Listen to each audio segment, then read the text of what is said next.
নমস্কাৰ ছাত্ৰ ছাত্ৰীসকল তোমালোক সকলোৰ বাবে সুখবৰ তোমালোকৰ ক্লাছ 6ৰ নবোদয় এন্ট্ৰেন্স এক্সামৰ এডমিট কাৰ্ড ইতিমধ্যে ৱেবছাইটত উপলব্ধ হৈছে গতিকে তোমালোকে ৱেবছাইটত গৈ নিজৰ এডমিট কাৰ্ড ডাউনলোড কৰি ল'বা তাৰ কাৰণে পোনপ্ৰথমতে আহিবা গুগল ক্ৰমত তাত ক্লিক কৰিবা আৰু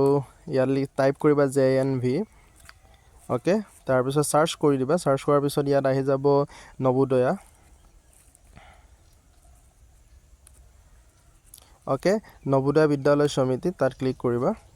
ক্লিক কৰাৰ পিছত একেবাৰে ওপৰত ওলাব click here to download the admit card তাত ক্লিক কৰি দিবা ক্লিক কৰাৰ পিছত আকৌ ইয়াত ক্যান্ডিডেট কৰ্নাৰ ওপৰত click here to download admit card তাত আকৌ ক্লিক কৰি দিবা এটা ৰেজিষ্ট্ৰেচন নাম্বাৰটো ঢালিবা তোমালোকৰ ৰেজিষ্ট্ৰেচন নাম্বাৰ সো এজন ষ্টুডেন্টে মোলৈ পঠিয়াই দিছিলে চাবলৈ 0313 ওকে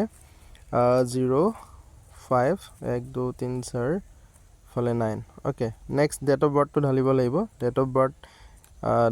তোমাৰ যেটো ডেট অফ বাৰ্থ হয় এটো ঢালিবা ওকে মই দি দিছো তাৰ পিছত ইয়াত আছে 2 + 7 কিমান হয় 2 + 7 9 হয় 9 টো ঢালি দিবা তাৰ পিছত সাৰ্চ কৰি দিবা সাৰ্চ কৰাৰ পিছত এনেকৈ ওলাব click here to download admit card তাত আকৌ ক্লিক কৰি দিবা ডাউনলোড এগেইন তাত ক্লিক কৰি দিলে ওলাই যাব ঠিক আছে এয়া হ'ব তোমাৰ এডমিট কাৰ্ড